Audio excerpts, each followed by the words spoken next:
This is Canada Reads American Style, featuring two friends who love Canada Reads and Canadian literature.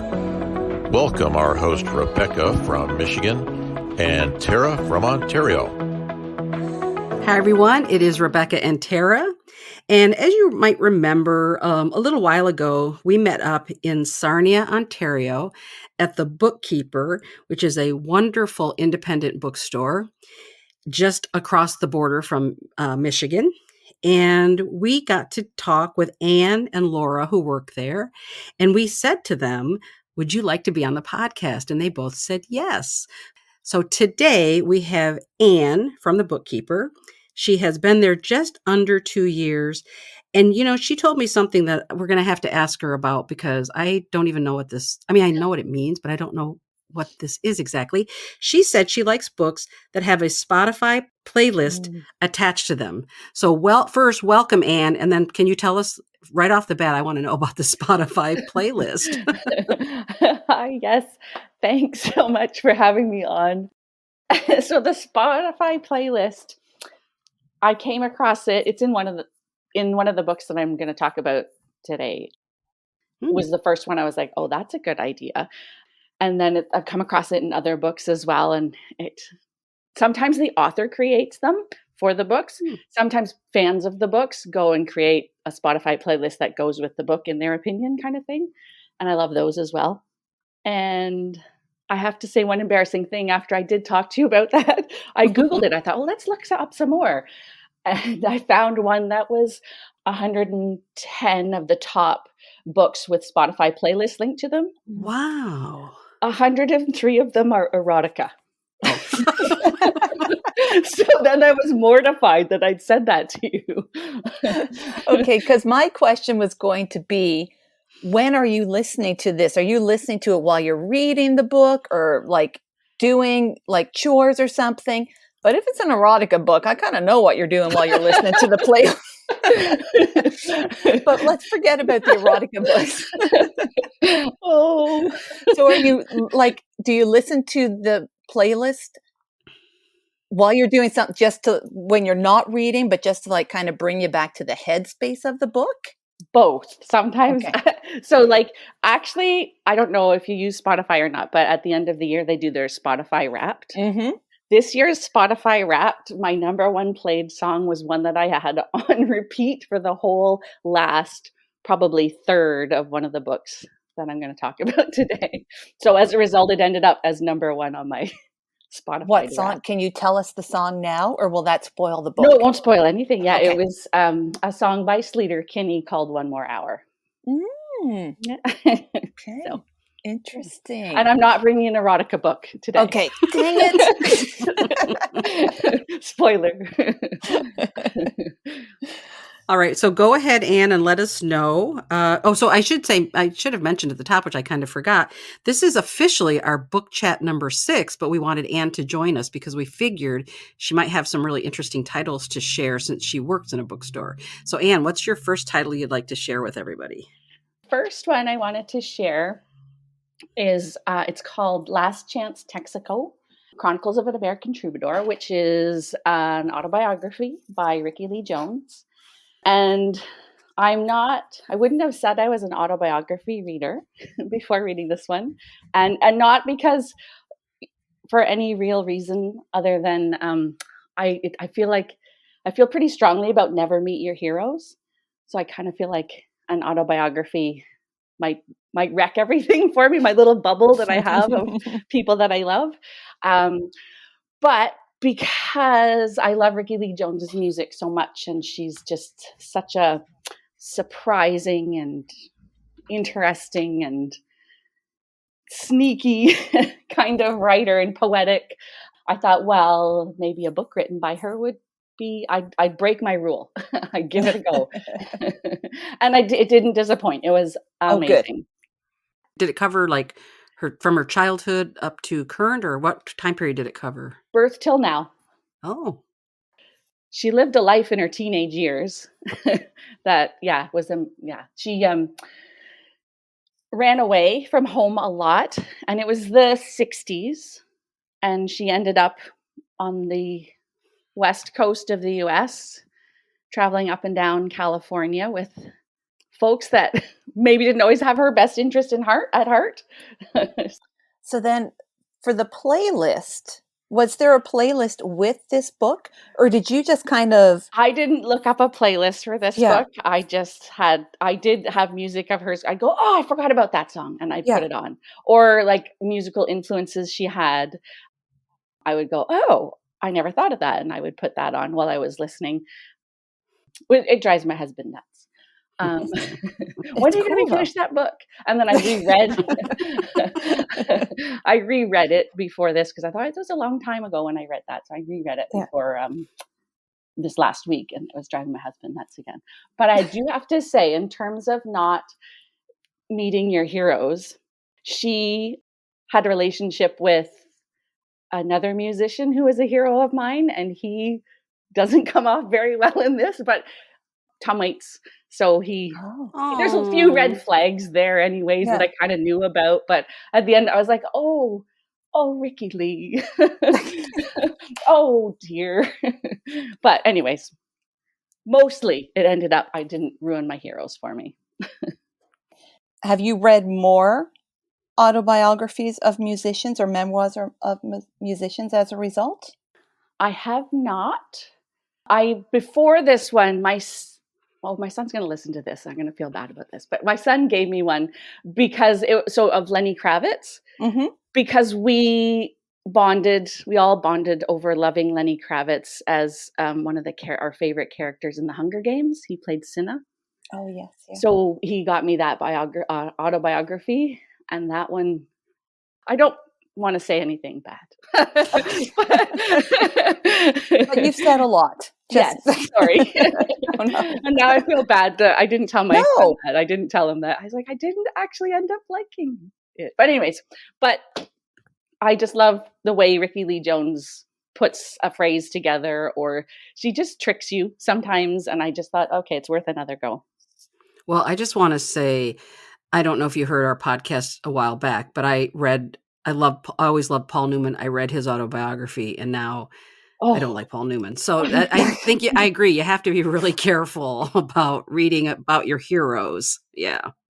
Yeah. So I think it's rarefied air, because it would have to be someone that, like Rickie Lee Jones, where I would go, okay. And when I started it, I was like, I'm only going to I'll give it like 50 pages. And like the first 2 pages, I was like, okay, I'm in. Away I go. And the interesting thing, I thought, reading it the first time through, it was sort of like, it kind of washes over you. She's had a big life. And then when I was reading it, and I was like, oh, it didn't ruin my hero. Oh, and then the second time through, I was like, because many times through the book, she's like, so I was crashing on this person's couch, and then they kicked me out. And then I was on the street, and then I was crashing at this person's house, and then they asked me to leave. And then I was like, oh, she's actually not a good house guest. But the first time through, I was like, wow, she's got so many friends. The second time through, I was like, huh. But I was still charmed. So nice. So my first book that I'm bringing to our book chat tonight is also a nonfiction. Oh, and about a woman too. But I'm going to tell you both, well, not just both, everyone, to get ready to meet like your new feminist hero, because this book's amazing. I think I've mentioned it to you, Rebecca. And I think you should read it. And it is called The Woman They Could Not Silence by Kate Moore. And it is about, her name is Elizabeth Packard in 1860 in Illinois, who does not make her husband happy. She speaks her mind freely. She does not agree with his religious beliefs, has beliefs of her own. And he puts her in an insane asylum. And it's bonkers. Crazy, because it goes through the history of it, and in the US, and I'm sure it was in Canada too, but it's just focused on the US, and it is her fight to get out of the asylum and to change legislation. She's amazing. She is a powerhouse. I love her. Love her. That's really fascinating. And so was she like she wasn't in Chicago area, was she? Or was she more Yes. in a rural? Oh, so she was in the city or rural? Oh, sorry. She was in Jacksonville. Jacksonville, I think that's Illinois, right? Yes, Jacksonville, Illinois. That Yes. must be a small town. Yeah. Yes. And she ends up going to Chicago later in life. Okay. But the asylum itself is in Jacksonville. And she was just outside Jacksonville. So, yes, a small town. All right. Yeah. I think that one sounds really good. I mean, that's already on my list. I did put it on my list after you talked about it before to me. So yeah, definitely. Oh, yeah, it is. It's amazing. There is no stopping her. That's all I can say, because I don't want to spoil anything. Okay. But I think you should all read it. Yeah. And what about your second book that you want to recommend? My second book came up on some weird algorithm. If you like Last Chance Texaco, you might like. So I picked it up, and it's Love is a Mixtape by Rob Sheffield, which it's an older one, and probably most people have read it, but it was new to me, and it, again, rocked my world. When you asked if I'd read another biography about a musician, I hadn't, but this was another memoir about someone adjacent to the music industry, and it, again, yeah, kind of rocked my world. Have you heard of it before? No, I haven't. Who is he? He writes for Rolling Stone, and he's written for Spin, and I think he's a contributing editor for Rolling Stone now. And he writes, about music and pop culture and whatnot. And so it's Love is a Mixtape, Life and Loss, one song at a time. And every chapter has at the very beginning of it like a mixtape, if you remember mixtapes. Yes, like I love the cover of mixtapes. it, where you'd write down the name of the song and the artist, and Yeah. there'd be a title to your mixtape and stuff. So at the top of each chapter, there's a mixtape that he has from, so there's not a spoiler. When he's very young, he gets married and he loses his wife suddenly, and it's just their time together, and it's through these mixtapes where he sort of anchors himself in times and places and in his grief through these mixtapes. And each chapter sort of touches on the mixtapes, but mostly, it was like when I first started it was kind of like drinking from a fire hose. It was, at first, there was just so many, he was saying so many things that were making my brain go on fire, that I thought, I can't keep this up. So I don't know if I got used to it or it settled down partway through, but it was, his writing really kind of rocked my world. It was really good. Yeah. And just having that link to music. And he loved her from like the bottom of his heart. Her name is Renee. And just the love that he had for her was something to behold. And there's a theme, obviously. I realized that. It's a new theme to me. It's not entrenched, but I'm loving it. Okay. So do you have, is music it appears to be very important to you. Has it always been, or is it this just?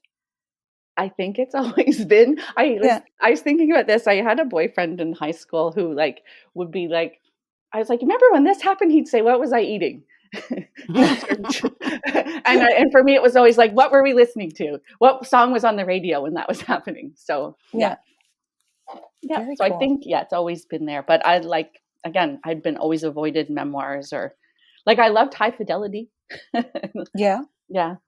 I've not read a lot of musically oriented books.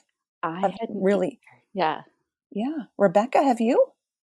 No, I don't think I have, but I do remember Love is a Mixtape and then the High Fidelity. I remember that. I didn't read either of those, but I know of those books.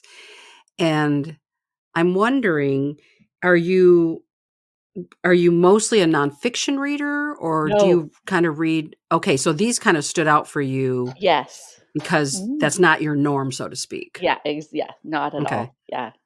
And then did you, so when you started working at the Bookkeeper, did you encounter these books there, or did you already know about them, or how long, I was walking around when I found Last Chance Texaco. I was one of my first, I hadn't been there very long, and I was sort of an extra person on staff because I was being trained and everybody was busy. So I thought, I'm just going to walk around and see all the things in the store, and I saw that and I stopped dead, and I was like, I'm going to read this now. So yeah, I grabbed it and brought it home, and the rest is history. Yeah. And then the whatever algorithm, I can't remember what it was, but said, if you like this, you might like this. Took me to Love is a Mixtape and Rob Sheffield, and I've since gone down a Rob Sheffield rabbit hole as well. That's cool. I like when that happens. Yeah. Because it's not something you're expecting. And I'm a real mood reader, so that's exactly the kind of thing I might do. I start here, but then that something else catches my eye, even though I might have other things lined up to read. Yeah. I'm a real mood reader, and it's kind of whatever's in the moment. So yeah. Cool. How about you, Rebecca? Do you have a book to bring tonight? I'm going to reach and get it. Yep. So I've had some real challenges in my family in the past so many weeks since our book chat number 5. So the only thing I've been actually reading are picture books because my mind just needs to be in a very simple place. But I think I might have mentioned this. Not sure if we talked about this, but I'm reading a poetry book. Oh.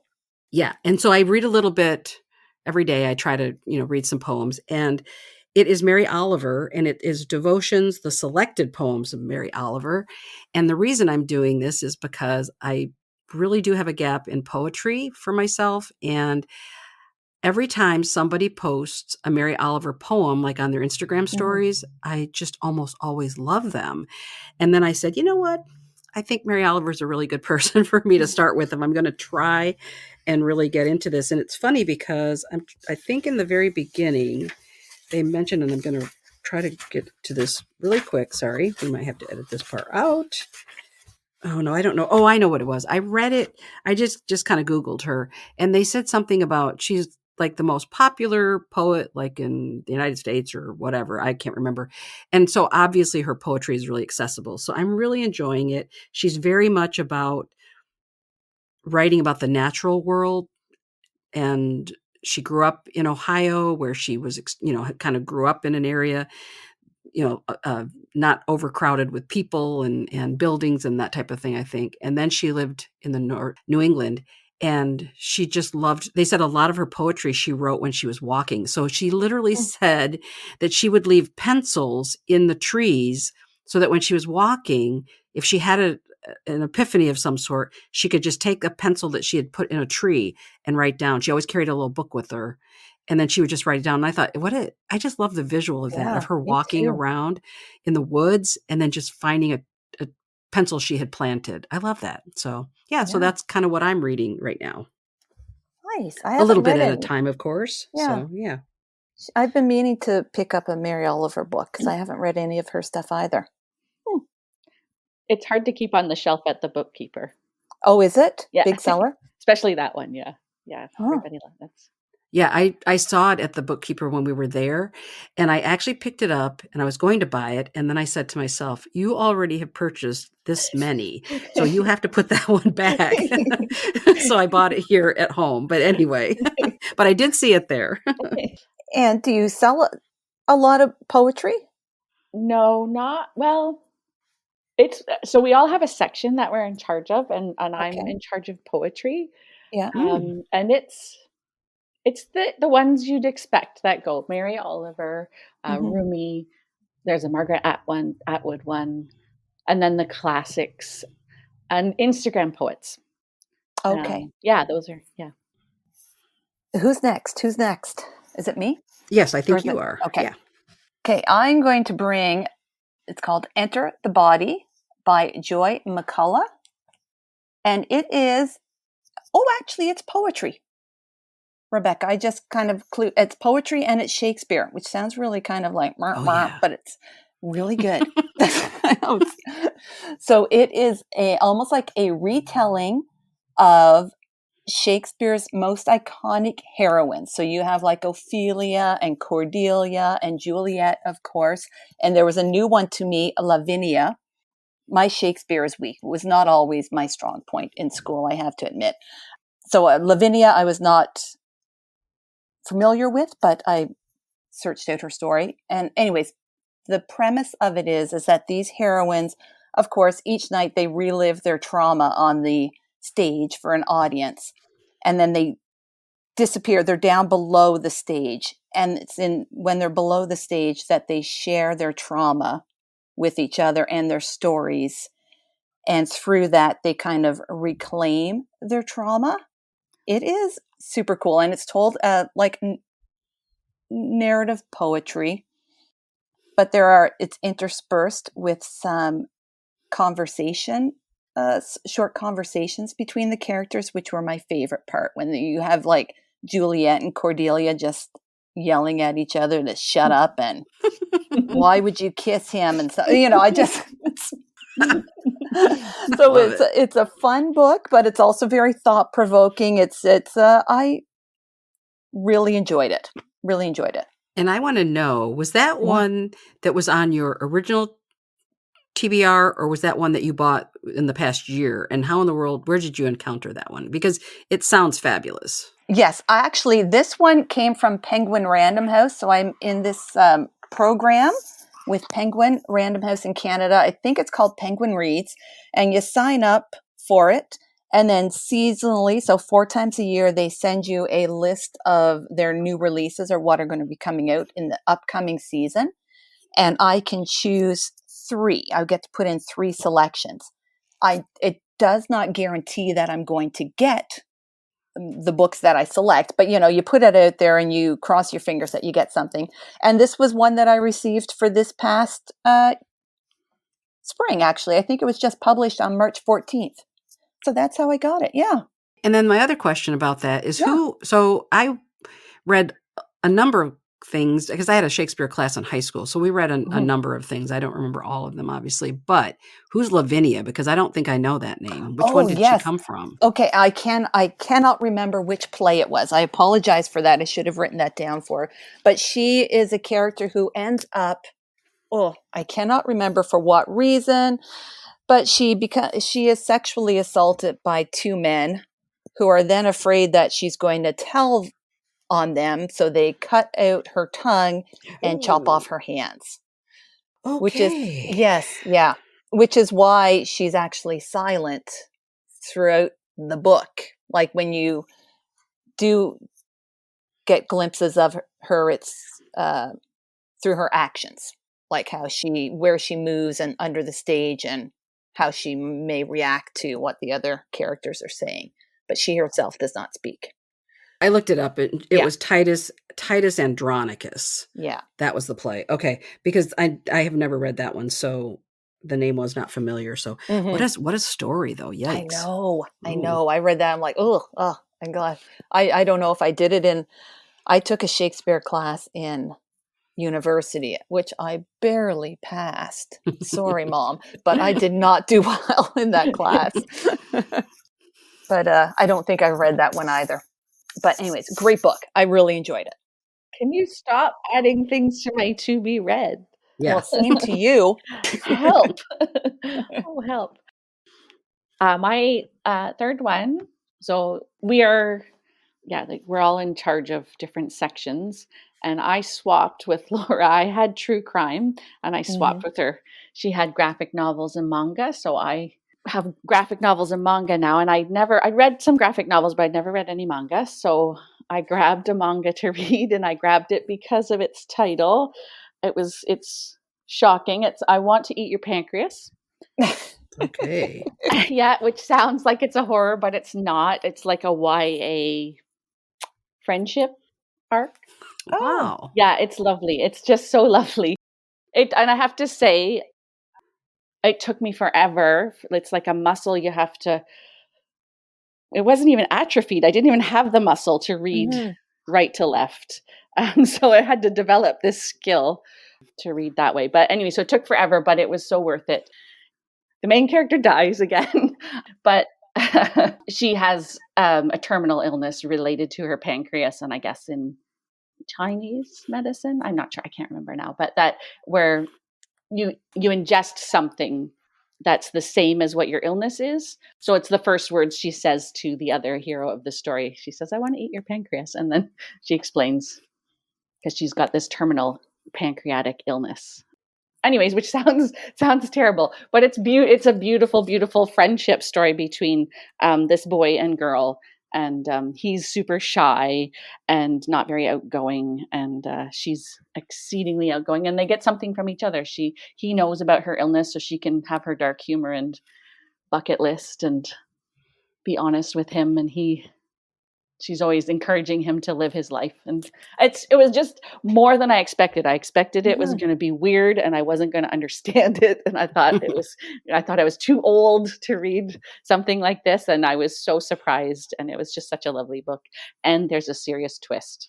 And how many volumes is it? Because I know usually in manga, it's like multiple. I think this one was 3, all in one though. Mm-hmm. The complete manga collection that comes all together. And it was apparently, and I've started reading it, it was apparently a novel first, and then it got turned into a graphic. So I'm reading the novel as well, and it's saying it holds up both genres. It holds up beautifully. Yeah. So let me ask you, since we're just a little bit past Canada Reads, how did you read Ducks? Did you enjoy Ducks? And how did you feel about it winning the competition? I did read Ducks. It was, each of us did a little blurb on our social media about a book, and Ducks was the one I did a blurb for. And I thought, I know that not everyone loves the themes, but I thought it was a good one that matched the theme very well. And everyone talked about those 4 black squares. Mm-hmm. That was powerful. But I also found the idea of the ducks and the tar and all of that pretty powerful. And Matea did an amazing job. So how do you talk about someone else's story like that? And just the way she presented it was amazing. So you will continue to read graphic novels and manga and everything now that you're kind of in charge of that section? Yep, absolutely. I read, on your suggestion, I read Stitches. What did you think? You're the first person I know that read it. Yay. Yes, I loved it. And someone else at the store, Kendra, she loves like the sadder the book, the better. And she's like, oh, I don't know about that one. So then I read her what it was about. She goes, oh, I'll get that. I'll read that after you. And it just broke my heart. Just broke my heart that like the way, they waited. Don't give it away too. Because I always tell people when you read it, don't read too much about what it's about, because to me, it's when you discover what was happening. Yes. That to me is the most powerful. That's one of the most powerful reads I've ever had. And it was a graphic novel. I was not expecting it. Yeah. And so I just thought it was so brilliant. And it's in my top 5 of graphic novels. I really appreciated that recommendation. Thank you so much. Yay. Well, great. Oh my gosh. No one ever reads what I recommend. So I'm so excited. Same here. I guess I should have told you that before I came on. Sorry. No, that's okay. It's nice to learn it on air and be able to be all excited on air. That's so cool. Well, I'm so glad about that. So Tara, anything else you want to add before we? Yeah. Anne, what are you currently reading? I would love to know what you're currently reading. So I keep picking up and putting down a Rob Sheffield book called Turn Around Bright Eyes, because it feels like it's too soon, because it's about his current partner. And I was like, but in my mind, Renee has just passed away and I can't. It sounds like it's going to keep me entertained. It's about karaoke bars in New York, and I'm excited about that. But I'm also reading one called Coke Machine Glow and another one called We All Want Impossible Things by Catherine Newman. Yeah. What was the first one you mentioned? I'm writing down the titles, so that's what I'm keeping track. The Rob Sheffield one? Yeah. Turn Around Bright Eyes. Turn Around Bright Eyes. But I've literally read, I keep reading about 5 pages and go, no, too soon. Because I really like, and so Renee from Love is a Mixtape is someone if it was ever possible that would be a hero I would want to meet, because she's so darn cool. That's really cool. Want to read that now. Yeah. Okay, so Tara, what are you reading? And then I'll tell you what I'm reading too. Thank you for reminding us to talk about that. What are you reading now? I am currently just finishing up another Agatha Christie book. Oh, which one? Yes. It is called Mystery of the blue train, and I'm very close to finding out who the murderer is. Yeah. Have I figured it out myself? No. But I'm about to read who it is. It's fun. I do. I always laugh about whenever I read a mystery, I suspect everyone. And by the Me end too. of the book, I just tell people I figured it out because I've always figured every one of them is guilty at some point, and I figured that counts. So Because I'm like, oh, it's him. Oh no, maybe it's him. Oh, I think it could be her. No, I've been. I remember when I was reading, what was the one by Stephen Graham Jones? I read the one about the only good Indian or what? Oh, yes. You went through the whole cycle. Yeah. Oh, it was hilarious because I told you right in the very beginning, I was like, I think this is what happens. And you said, I'm not saying anything, just keep reading. And then I was like, oh yeah, that wasn't what I thought. So it wasn't what happened. So yeah, that was pretty funny. So, well, that's actually good. Well, I have to tell you what I'm reading because it's kind of, I don't know when I discovered this book. It was published, I think, last year in August. And so it just popped up on I had put a hold on my tablet, and it's called All the Living and the Dead. And it says a deeply compelling exploration of the death industry and the people, morticians, detectives, crime scene cleaners, embalmers, executioners who work in it and what led them there. And I guess when I came across this probably last year at some point, I just thought that sounded interesting. And it's just weird that it sort of popped up now. And I'm reading that.